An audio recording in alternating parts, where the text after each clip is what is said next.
Hello दोस्तों, आज हम कक्षा 4 की कार्य पुस्तिका पर्यावरण के पाठ नंबर 8 पौधों के भाग एवं उनके कार्य पर चर्चा करेंगे। इसमें पहला क्वेश्चन है नीचे दिए गए बॉक्स में पौधों के विभिन्न भागों के नाम एवं उनके कार्य लिखें। ये हमारा पौधा है, इसमें क्या क्या भाग हैं और उनके क्या क्या कार्य हैं। तो इसमें सबसे पहले आएगी पत्ती। इसका कार्य पौधों के लिए भोजन बनाना। दूसरे नंबर पे आएगा फल। इसका कार्य नए बीज उत्पन्न करना। तीसरा आएगा टहनियाँ, पौधों को सहारा प्रदान करना। टहनियाँ पौधों को सहारा प्रदान करती हैं। ये देखो पत्ती है, ये फल है, ये टहनी है, ये इन सब के कार्य हैं। फिर आएगा हमारा तना। इसका कार्य पौधों को जमीन पर सीधा खड़ा रखना। जड़ जड़ एक पौधों के लिए खनिज लवण और तथा जल अवशोषित करना। ये तना है, ये जड़ है। जड़ में ये छोटे छोटे छोटे छोटे रेशे होते हैं जड़ में।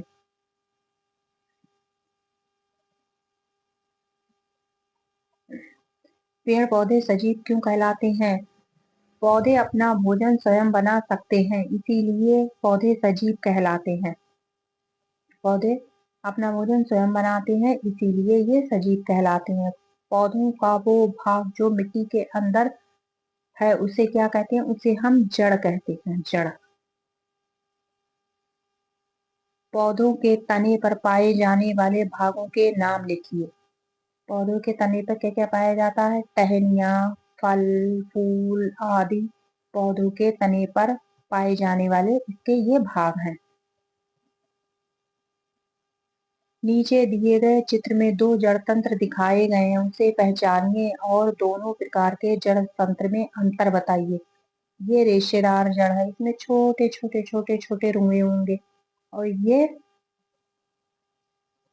एक जड़ होगी, लेकिन इसमें छोटे छोटे रेशे नहीं होंगे।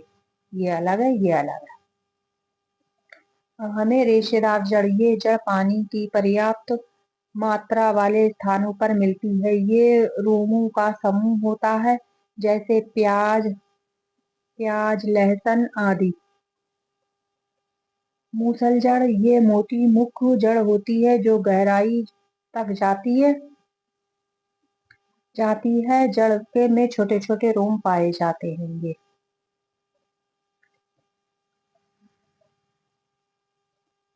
मूसल जड़ में भोजन का संग्रह होता है। मूसल जड़ में होता है। निम्नलिखित में से कौन सा कार्य जड़ का नहीं है? अब इसमें मैं बताना, जल एवं खनिज लवणों का अवशोषण, पौधों को जमीन से बांधना, भोजन का निर्माण करना, उपरोक्त सभी जड़ का कार्य होता है नहीं होता है भोजन का निर्माण करना।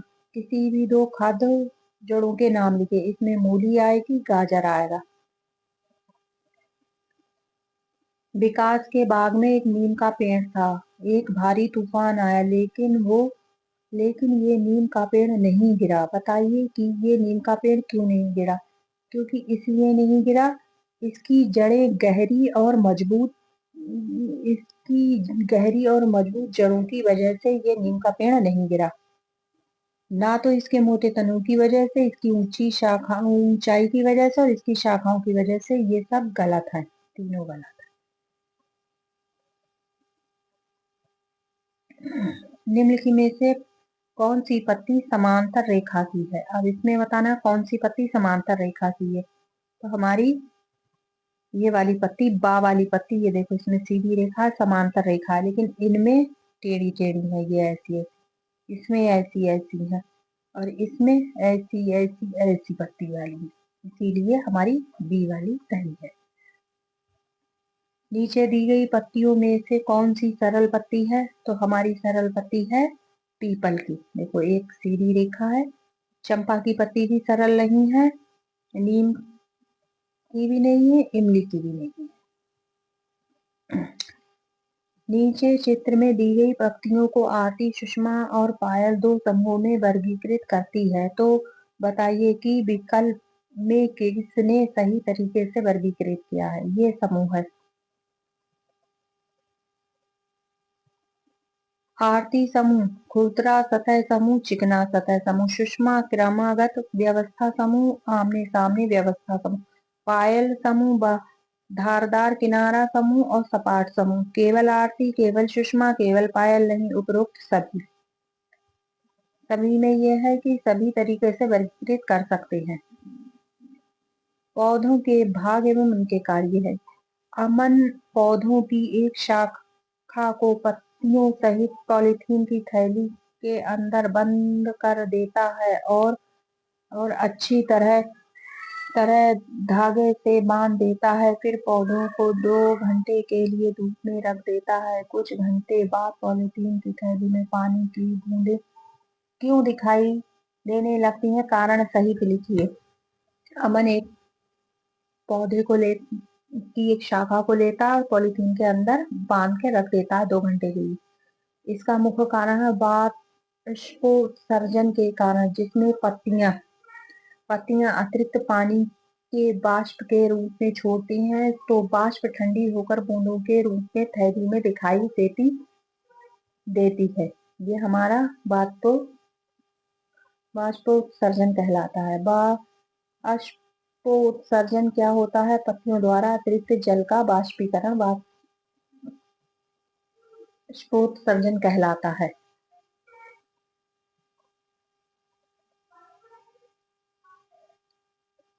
पेड़ पौधे श्वसन करते समय कौन सी गैस बाहर निकालते हैं? तो पेड़ पौधे सांस लेते समय कार्बन ऑक्सीजन गैस बाहर निकालते हैं। ये गलत था, ये कार्बन डाइऑक्साइड में था। श्वसन और बाष्पोत्सर्जन में क्या अंतर है?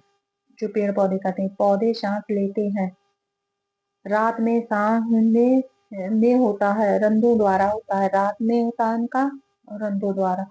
बाष्पोत्सर्जन, पौधे बाष्प छोड़ते हैं, दिन रात चलने वाली प्रक्रिया है, ये सभी रंध्रों द्वारा होता है।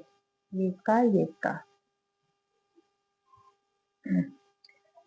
पौधों के कौन से भाग को रसोई घर कहा जाता है? तो पौधों की पत्तियों को रसोई घर कहा जाता है।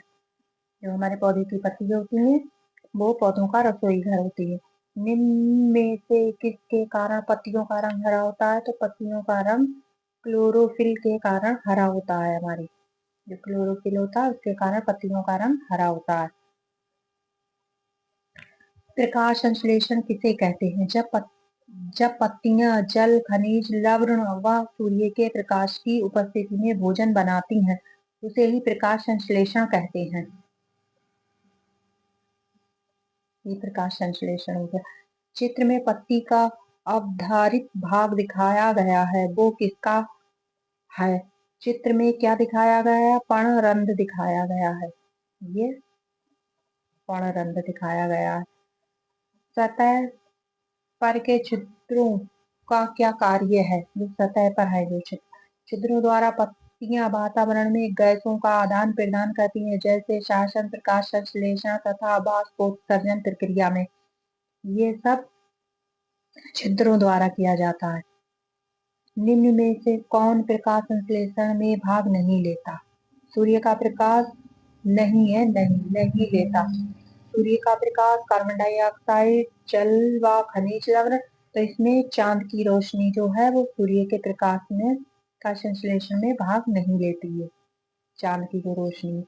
हरे पेड़ पौधे भोजन बनाते समय निम्न में से कौन सी वायु को बाहर निकालते हैं?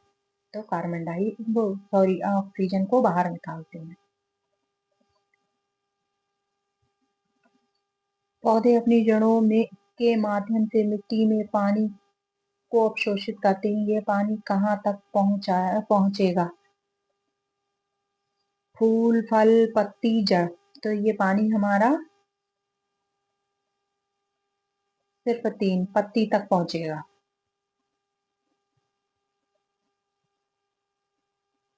ये पत्ती तक पहुंचेगा हमारा पानी। रिक्त स्थान भरे। पौधे हरे पौधे प्रकाश संश्लेषण की प्रक्रिया के दौरान कार्बन डाइऑक्साइड गैस बाहर निकालते हैं। श्वसन के दौरान हरे पेड़ पौधे ऑक्सीजन गैस छोड़ते। हरे पेड़ पौधे जो प्रकाश संश्लेषण की प्रक्रिया के दौरान कार्बन डाइऑक्साइड गैस लेते हैं। और श्वसन के दौरान हरे पेड़ पौधे ऑक्सीजन गैस बाहर निकालते हैं। पौधे हवा में ऑक्सीजन की मात्रा बनाए रखने में सहायता करते हैं। एक कारण लिखिए। पौधे द्वारा प्रकाश संश्लेषण के समय कार्बन डाइऑक्साइड ग्रहण गैस ग्रहण करना और ऑक्सीजन मुक्त करना इसका प्रमुख कारण है। वनस्पति वनस्पति डेक्स को खपत और भंडारण के लिए पत्तियों में बाकी हिस्से तक ले जाया जाता है। क्या? भोजन ले जाया जाता है। रमेश के खेत में कुछ आंवले के पेड़ हैं। उसे ये पता लगाने के लिए क्या करना चाहिए कि कौन सा पेड़ अधिक फल देगा? तो पेड़ पर लगी शाखाओं को गिना जाना चाहिए। पेड़ के तने की मोटाई को, पेड़ पर फूलों की कलियों पर ध्यान देना चाहिए। रमेश को पेड़ की फूलों की कलियों पर ध्यान देना चाहिए, ना कि इन सब चीजों पर। नीचे दिए गए दोनों फूलों में क्या क्या समानताएं हैं और अंतर हैं, लिखिए। समानताएं, अंतर।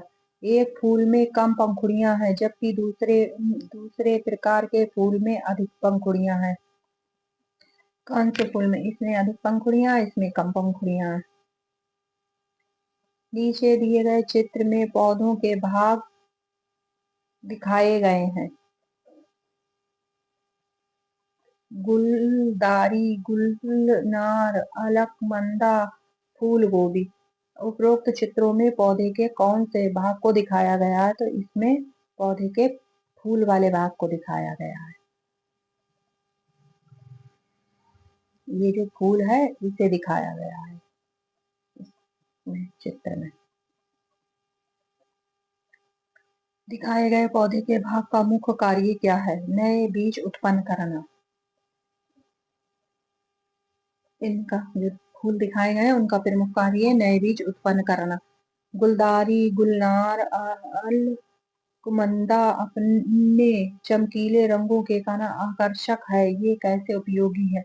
विभिन्न प्रकार के रंग आकर्षण का केंद्र होते हैं। जो विभिन्न प्रकार के रंग होते हैं वो अपनी तरफ आकर्षित करते हैं। पानी में उगने वाले एक पौधे का चित्र दिया गया है। चित्र के आधार पर प्रश्नों के उत्तर दीजिए। इस पौधे की पत्तियां चौड़ी और पानी की सतह पर तैरती हैं, तो इससे इसे क्या फायदा है? पत्तियां चौड़ी होने के कारण पानी पर तैरती हैं, इससे पौधा जीवित रहता है। ये जो पत्तियां हैं इस पानी है, इसलिए ये काय का पौधा है? कमल का। इस पौधे की पत्तियों की सतह मोम की तरह चिकनी होने से इसको क्या फायदा होता है? पत्तियां मोम की तरह चिकनी होने की वजह से उन पर पानी नहीं ठहरता, जिससे पत्तियां सड़ती नहीं है। इस पौधे के तने खोखले होने से इसे क्या फायदा होता है? तना खोखला होने से तना हल्का रहता है और पानी में तैरता है। जलीय और मरुस्थलीय पौधों की तुलना कीजिए। विवरण: जलीय पौधे, मरुस्थलीय पौधे। जड़ें कैसी होती हैं और क्यों? जलीय पौधों की जड़ें छोटी व रोएदार होती हैं। जलीय पौधों की जो जल में रहते हैं, इन पौधों की जड़ें पतली व अधिक लंबी होती हैं। मरुस्थलीय पौधों की पत्तियां कैसी होती हैं और क्यों? पत्तियां चौड़ी व चिकनी होती हैं। पत्तियां मोटी तने का रूप ले लेती हैं, मोटी होती हैं। तना कैसा होता है? तना पतला, लंबा व अंदर से खोखला होता है, जैसे जलकमल। मरुस्थलीय में इसमें पत्तियां ही तना का रूप ले लेती हैं, जैसे नागफनी। अधिक वर्षा वाले क्षेत्र के पौधों की पत्तियों में निम्न में से कौन सा अनुकूलन देखने को मिलता है और क्यों?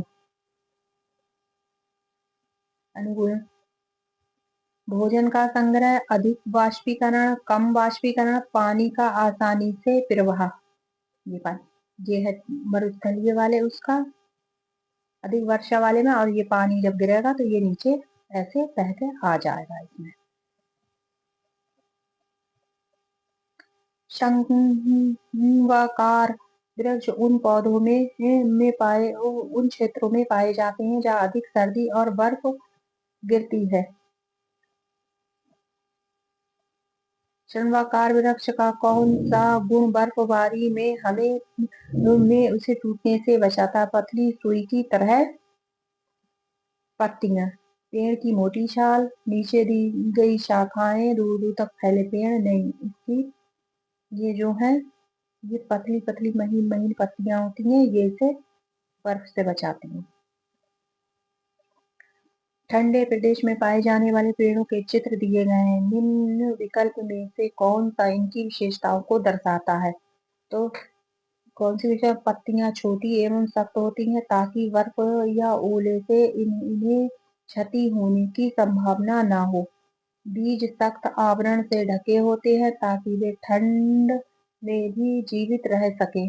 जड़ें गहराई तक फैली होती हैं ताकि तेज हवाओं का सामना कर सकें। पेड़ों के ऊपरी भाग शंक्वाकार होते हैं ताकि उन पर बर्फ ठहर ना सके। ए भी सही है, इसमें ए भी सही है, बी भी सही है, सी डी भी सही है, उपरोक्त सभी सही है।